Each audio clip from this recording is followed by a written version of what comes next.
خالد بن ولید کیسے مسلمانوں کے دشمن تھے، اتنا آپ صلی اللہ علیہ وسلم کے خلاف دشمنی کی، لڑے، تلوار کے زور سے زیر نہیں ہوئے۔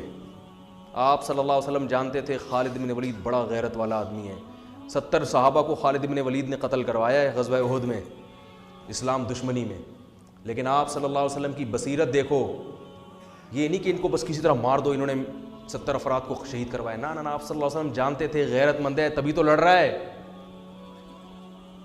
غیرت کا غلط استعمال میں لڑ رہا ہے، لیکن یہ ان کو یہ کنفیوژن ہے کہ یہ صحیح ہے اور ہم کیا ہیں، غلط ہیں، یہ سمجھ رہے ہیں ہم نے ان کے باپ دادا کے دین پہ حملہ کیا ہے، حالانکہ اصل ان کے باپ دادا کا دین وہی ہے جو ہم پیش کر رہے ہیں، جہالت ہے، غلطی ہے، کسی طرح ان کو زیر کرو۔ ایسا غیرت مند آدمی اگر ہمیں مل گیا تو کس کے لیے کام کرے گا؟ جو ہمارے مخلص لڑاکا اللہ کے لیے لڑنے والے 70 کو شہید کر سکتا ہے، وہ اسلام دشمن جو اللہ کے لیے نہیں لڑتے ان کا کیا کرے گا؟ تو آپ صلی اللہ علیہ وسلم نے کیسی بہترین تدبیر کی کہ صلح حدیبیہ کے بعد آپ صلی اللہ علیہ وسلم نے جب خالد بن ولید لڑنے کے لیے آ رہے تھے تو صلح حدیبیہ ہوئی تو چلے گئے، پیغام بھیجا کہ خالد بن ولید کو جا کے بتاؤ کہ نبی نے پیغام بھیجا ہے کہ تمہارے جیسا سمجھدار اور ذہین آدمی اب تک اس کی سمجھ میں اسلام نہیں آ رہا، یہ بات ہماری سمجھ میں نہیں آ رہی، او کما قال صلی اللہ علیہ وسلم، اتنا ذہین آدمی ہو کہ اسلام نہیں سمجھ میں آ رہا۔ تو خالد بن ولید نے جب یہ سنا فوراً متاثر ہوئے، انسان اپنی تعریف سن کے خوش ہوتا ہے، عزت دار لوگ جو ہے نا وہ پیشانی سے پکڑ کے گالیاں دے کے نہیں لین پہ آتے، وہ عزت دار آدمی آپ اس کو اچھے الفاظ سے دین کی طرف بلاؤ گے تو وہ آ جائے گا۔ قادیانی بھی اگر دین پہ لانا چاہتے ہو نا اور وہ اس میں آپ کو نظر آتا ہے کچھ تو پھر آپ کو اس سے بہت محبت سے بات کرنی پڑے گی، یہ نہیں جا کے ایک صاحب گئے نا ایک قادیانی کو دعوت دینے کے لیے، ارے کتے جیسی تیری شکل ہے، اس طرح کی بات مجھے اچھا نہیں لگ رہا ممبر پہ بات کرنا، کتے جیسی تیری شکل، وہ تو تبلیغ کرنے جا رہا ہے، کیا کرنے جا رہا ہے بھائی، اس کو وہ آئے گا۔ تو خالد بن ولید کا دل کیا ہو گیا؟ نرم، انہوں نے کہا غور کرو، تلوار سے نہیں، آرام سے، لڑائی سے ہمیں زیر، اس کا مطلب بزدل ہم ڈر گئے، نہ نہ نہ، آرام سے۔ تو خالد بن ولید آئے اور اسلام قبول کیا، اور پھر آپ صلی اللہ علیہ وسلم نے کہاں بھیجا ان کو؟ غزوہ موتا میں۔ 3000 کی لڑائی 3 لاکھ سے تھی تقریباً، مجھے پورے اعداد ابھی یاد نہیں ہیں، اور آپ صلی اللہ علیہ وسلم نے ان کو کمانڈر بنا کے نہیں، عام فوجی بنا کے بھیجا۔ 3 صحابہ کو، جن میں جعفر طیار بھی تھے جو نجاشی کے سامنے تقریر کر کے آئے تھے، وہ میں بھی جلدی سے مکمل کر کے بیان ختم کرتا ہوں، ان میں حضرت جعفر طیار وہ بھی تھے، 2 صحابی اور تھے جن میں آپ صلی اللہ علیہ وسلم کے منہ بولے بیٹے زید ابن حارثہ، جو انتہائی چہیتے حب رسول اللہ، جب کوئی سفارش کرنی ہوتی تھی نا کسی نے تو حضرت زید ابن حارثہ کو جا کے لوگ بتاتے تھے کہ نبی ان کی بات کو مسترد نہیں کریں گے۔ ایسے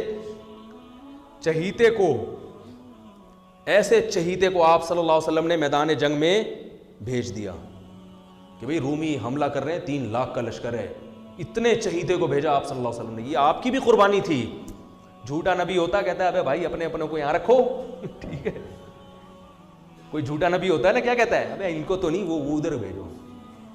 تبھی آپ دیکھ لیں آج کل جو سیٹ اپ چل رہا ہے نا، چھوڑو ابھی میں زیادہ آگے نہیں جاؤں گا، آج کل جو عجیب سا سیٹ اپ چل رہا ہے، اپنے اپنے یہاں دوسرے وہاں، تو ایسا سیٹ اپ چل رہا ہے آج کل۔ تو نبی صلی اللہ علیہ وسلم نے زید ابن حارثہ کو بھیجا اور جعفر طیار کو، دوسرے عبداللہ ابن رواحہ تھے یا کیا نام تھا ان کا، ایسے مجھے ذہن سے نکل رہا ہے، تو وہ جی عبداللہ ابن رواحہ رضی اللہ عنہ۔ آپ صلی اللہ علیہ وسلم نے فرمایا ان میں اگر یہ ایک شہید ہو جائیں تو یہ امیر ہیں، یہ شہید ہو جائیں تو یہ امیر ہیں، اور مسجد نبی میں آپ صلی اللہ علیہ وسلم بیٹھ گئے۔ اب 3 لاکھ کا مجمع ہے اور ادھر تھوڑے سے لوگ ہیں، اور دفاعی جنگ تھی، یہ اقدامی نہیں تھی، ان کو مدینہ آنے سے روکنا تھا۔ رومی انگریز ہیں، رومی کون تھے؟ جن کو آج انگریز کہا جاتا ہے نا، یہ ان کی اولادیں، انہی کی اولادیں جن سے یہ صحابہ کی لڑائی ہوئی تھی۔ تو وہ یہ بڑے اس وقت بھی بڑے منظم ہوتے تھے یہ۔ نبی صلی اللہ علیہ وسلم کی ایک روایت ہے، فرمایا تقوم الساعہ والروم اکثر الناس، قیامت قائم ہوگی پھر بھی رومی دنیا میں زیادہ ہوں گے۔ تو ایک تابعین نے جب یہ حدیث سنی، انہوں نے کہا کہ میں یہ ساری قومیں دنیا سے ختم ہو رہی ہیں، اسلام کی تلوار کے نیچے آ رہے ہیں، رومی رہیں گے آخر تک، تو کوئی ان میں یقیناً کوالٹی ہوگی جس کی وجہ سے مسلمان ان کو قرب قیامت تک ہی، گورے تبھی تو دیکھو نا اب تک ہیں، اتنی بڑی بڑی طاقتیں ہیں، باقی روم اور فارس غائب ہو گئے، پتہ ہی نہیں کہاں، اتنی بڑی بڑی طاقتیں تھیں جو ان سے زیادہ مضبوط تھی رومیوں سے۔ تو انہوں نے جب اپنا خفیہ نمائندہ بھیجا نا کہ ان میں دیکھیں یہ کیا ان کی کوالٹی ہے جس کی وجہ سے یہ ایسی شکست نہیں ہوگی، ان کو ان سے جنگ رہے گی. تو انہوں نے یہ نوٹ کیا کہ ان کی کوالٹی یہ ہے. دیکھو صحابہ بھی سیکھتے تھے غیر مسلموں سے بھی، غیر مسلموں میں سے بھی سیکھتے تھے ان کے اندر کیا کوالٹی ہے، تاکہ وہ کوالٹی ہم اپنے اندر بھی پیدا کریں. کون سی بات ہے ان میں، تو وہ سیکھنے کے لیے گئے. تو جا کے دیکھا تو انہوں نے رپورٹ جو بنائی، جو رپورٹ پیش کی وہ یہ تھی کہ ان کو جب شکست ہو جاتی ہے تو یہ دوبارہ لڑائی اس وقت تک نہیں لڑتے جب تک اس شکست کے اسباب پہ غور کر کے اس سبب کو دور نہ کریں. وہ غلطی دوبارہ نہیں دہراتے یہ. اب دیکھو امریکہ افغانستان میں آیا، رشیا والا اسٹائل نہیں ہے امریکہ کا، اس لیے کہ اس کو پتا تھا کہ رشیا جس اسٹائل میں آیا تھا طاقت اور قوت کے بلبوتے پر زمین پہ فوج اتار کے پٹھانوں سے پنگا لے لیا اس نے، ہے بھائی، اور پٹ کے واپس جا رہے.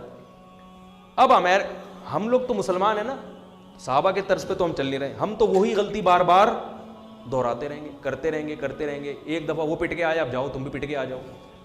ہم تو یہ کرتے رہتے ہیں. ہمارے یہاں کوئی ایسا نہیں ہے کہ بیٹھ کے غور کرو بھائی یہ کیوں ہوا، ملک میں یہ نقصان کیوں ہوا، آئندہ نہ ہو لہذا اس کی تلافی ہو. جیسے بھی قادیانیوں کا جو بل پاس ہو گیا ایک دم سے قادیانیوں کی حمایت میں، تو اس پہ غور ہونا چاہیے یہ ہوا کہاں سے ہے، اس پہ تسلی سے غور ہو کے پھر وہ لوگ سامنے آ جاتے، پھر آئندہ کے لیے ایسا نہ ہو. ان سب چیزوں پہ غور ہونا چاہیے نا. تو میں یہ عرض کر رہا تھا کہ خالد ابن ولید رضی اللہ تعالی، وہ جو تینوں شہید ہو گئے اور ایسی جنگ لڑی ہے انہوں نے. عبداللہ ابن رواحہ نے فرمایا، گوشت کھا رہے تھے انہوں نے چھوڑ دیا، انہوں نے فرمایا کہ زمانہ بہت طویل ہے، دیکھ لیا نا نہیں ٹک سکتے، ان کے سامنے لڑائی لازمی ہے. تو ایک صحابی نے تو اپنی بیوی کو طلاقیں دے دی وہاں کھڑے ہو کر. انہوں نے کہا بیوی یاد آ رہی ہے جس کی وجہ سے میں جنگ میں لڑ نہیں پا رہا، تو اس کو طلاق دی تاکہ اب نہ بچوں کی فکر نہ بیوی کی فکر.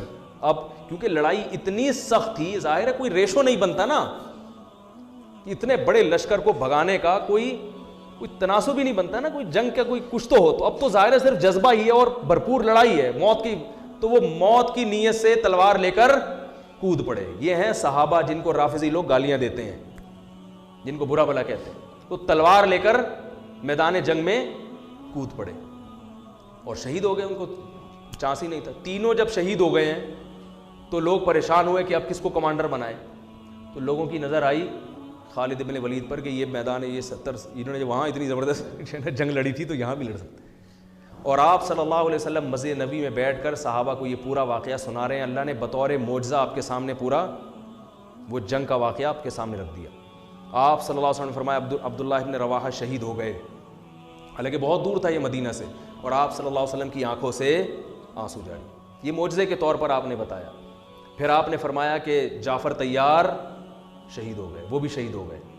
انہوں نے جھنڈا ہاتھ میں لیا اور وہ بھی شہید ہو گئے. اور آپ صلی اللہ علیہ وسلم کی آنکھوں سے جعفر طیار تو بہت زیادہ چہیتے تھے نبی صلی اللہ علیہ وسلم کو. حضرت علی کے بعد سب سے بڑا مقام اہل بیت میں حضرت جعفر طیار رضی اللہ تعالیٰ عنہ کا سمجھا جاتا تھا. تو آپ صلی اللہ علیہ وسلم نے صحابی کو خبر دی کہ جاؤ ان کی 4 بیویاں ہیں، ان کو جا کے اطلاع دو کہ وہ شہید ہو گئے ہیں. پھر ان کے بچوں کے سر پہ ان کے چھوٹے چھوٹے یتیم بچے تھے حضرت جعفر طیار کے، ان کے سر پہ آپ صلی اللہ علیہ وسلم نے پیار کیا. اور آپ صلی اللہ علیہ وسلم ان بچوں کا پھر بہت خیال کیا کرتے تھے. تو وہ عورتوں کے رونے کی آواز آئی، بڑا دلچسپ واقعہ ہے. پھر آپ صلی اللہ علیہ وسلم نے منع کیا کہ ان عورتوں کو کہو کہ اپنی آوازیں پست کریں، گھر کی 4 دیواری سے آواز ان کی باہر نہ نکلے. بڑے خوبصورت جوان تھے حضرت جعفر طیار اور نبی کے چہیتے تھے. اور غزوہ بدر میں حضرت جعفر طیار کی بڑی قربانیاں تھیں. جب یہ آیا ہے نا کافروں کا لشکر بدر میں سامنے، اور کافروں کے سردار آئے کہ حل میں مبارز کوئی ہے ہم سے لڑنے والا، یعنی پہلے ہم سے لڑے پھر ہم دونوں میں سے کوئی قتل ہوگا تو پھر جنگ شروع ہوگی. ایسے بھی تھے. تو ادھر سے کون آئے؟ پہلے کچھ انصاری صحابی آئے. تو وہ جو ولید ابن عقبہ تھا نا، ولید ابن عتبہ، اس نے کہا نہ ہمیں اپنے جیسا چاہیے.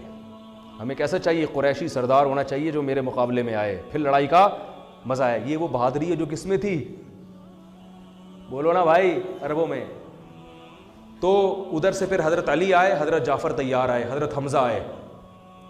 ادھر سے بھی 3 آدمی ادھر سے بھی 3. تو اس نے کہا نام اکفاؤنا، ہاں یہ ہیں ہماری قوم کے، ہمارے جیسے شیر ہیں، بہادر ہیں، لڑنا جانتے ہیں، ان سے لڑائی میں مزہ آئے گا. اور پٹ گئے تینوں.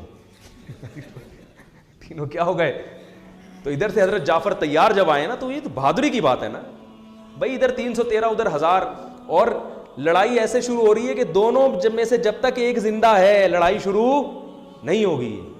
اور اس میں کتنا 50% چانس ہے نا اپنے شہید ہونے کا, اور سامنے سے بھی پتا ہے کہ بہادر ترین آدمی آیا ہے. کمزور ہو تو آدمی کہتا ہے میں جاؤں یار, میں بسم اللہ کروں, بلکہ اس میں بھی نہیں جائے گا, وہ کیا یار پٹ پٹا ہی نہ جاؤں میں. تو ایسے صحابی تھے جعفر طیار, اور وہ غزوہ موتا میں نبی کے کیسے چچا زاد بھائی شہید ہو گئے. تو آپ صلی اللہ علیہ وسلم کی آنکھوں سے آنسو بہہ رہے ہیں, اور آپ نے فرمایا کہ وہ بھی شہید. پھر آپ کے جو چہیتے, حب رسول اللہ, نبی کے چہیتے, حب کا ترجمہ اردو میں کیا ہوگا؟ چہیتا. کہتے ہیں نا بڑا چہیتا ہے, لاڈلا ہے, نبی کے لاڈلے, جن کو آپ صلی اللہ علیہ وسلم نے لے کے کئی سال پالا ہے, اتنی محبت دی کہ جب ان کے اصل باپ دادا آئے نا ان کو لے جانے کے لیے, تو انہوں نے کہا نہیں نہیں میں نہیں جاتا, میں ادھر ہی رہوں گا. اتنی محبت ہو گئی تھی. اطلاع آئی کہ وہ بھی شہید ہو گئے. تو اب آپ صلی اللہ علیہ وسلم نے فرمایا قد اخذ الرایۃ سیف من سیوف اللہ, اللہ کی تلواروں میں سے ایک تلوار نے جھنڈا ہاتھ میں لے لیا. اس میں اشارہ تھا کہ اب یہ تلوار ٹوٹے گی نہیں, کیونکہ یہ کس کی تلوار ہے؟ اللہ کی. اسی وجہ سے کہا جاتا ہے کہ خالد ابن ولید, حضرت خالد ابن ولید خود بتاتے ہیں کہ میں گھمسان کی جنگوں میں لڑا ہوں شہادت حاصل کرنے کے لیے, مگر کس پر میری موت واقع ہو رہی ہے؟ بستر پہ رو رہے تھے. فرمایا کوئی ایسی جگہ میں نے چھوڑی نہیں ہے جہاں مجھے شہادت نظر آئی ہو اور میں گھسا نہ ہوں اس میں لڑتے ہوئے, مگر موت کہاں آ رہی ہے؟ بستر پہ. علماء نے اس کی وجہ بیان کی ہے کہ جس کو اللہ کے نبی نے اللہ کی تلوار کہہ دیا ہو تو یہ اشارہ ہے کہ اس کو شہادت نہیں مل سکتی, کیونکہ شہادت کا مطلب کافروں کے ہاتھوں قتل, اور کافر نے اللہ کی تلوار کو توڑ دیا, تو یہ نبی کی بات کیا ہو جاتی؟ غلط. تو حضرت جعفر طیار حضرت خالد ابن ولید فرماتے ہیں کہ ہم نے صبح سے لے کے رات تک لڑائیاں لڑتے رہے ہیں, صبح سے لے کے. اس لیے کہتا ہوں اللہ کے بندوں کچھ ایکسرسائز کیا کرو, خدا کے بندوں. صحابہ کتنا اسٹیمنا چاہیے. میں یہ نہیں کہہ رہا تلواریں چلانے کے لیے ایکسرسائز کریں, پھٹنے کے لیے کریں, اس کے لیے آرمی ہے, فوج ہے. جہاد کرنا ہے, جنگ لڑنی ہے, کس کو جوائن کرو؟ آرمی کو جوائن کرو, ملک کی حفاظت کرو. اپنے ہی لوگوں پہ جا کے پھٹ جانا یہ جہاد بولو نا بھائی نہیں ہے. لیکن یہ تو پتہ چلتا ہے نا کہ جب ملک کو ضرورت ہوئی, جب دین کو ضرورت ہوئی لڑنے کے لیے, مذہب کو ضرورت ہوئی لڑنے کے لیے, تو لڑنے کے لیے کچھ گدے پہ بیٹھ کے لڑائی سیکھو گے کیا؟ اور صحابہ کا اسٹیمنا کتنا تھا. صبح حضرت خالد بن الولید تلوار کتنی بھاری ہوتی کہ آپ اٹھا کے دیکھیں, وہ جو تلواریں تھیں وہ یہ قصائیوں کی چھریاں نہیں ہوتی تھیں, اتنی بھاری بھرکم تلواریں. فرماتے ہیں صبح فجر سے لے کے رات مغرب تک ہم تلواریں چلاتے رہے, اور میرے ہاتھ میں 9 تلواریں ٹوٹی ہیں, 9 تلواریں.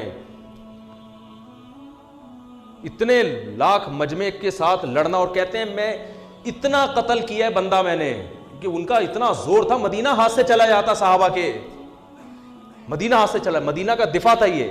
کہہ رہے ہیں اتنی تلوار چلی ہے کہ پھر وہ حضرت خالد بن جوش میں نا اشعار میں وہ پڑھا کرتے تھے. اور تو 9 تلواریں ٹوٹی ہیں, 9 تلواریں چلا چلا کے, تلواروں سے تلواریں مار مار کے ٹوٹی ہیں, پھر دوسری تلوار لیتے تھے.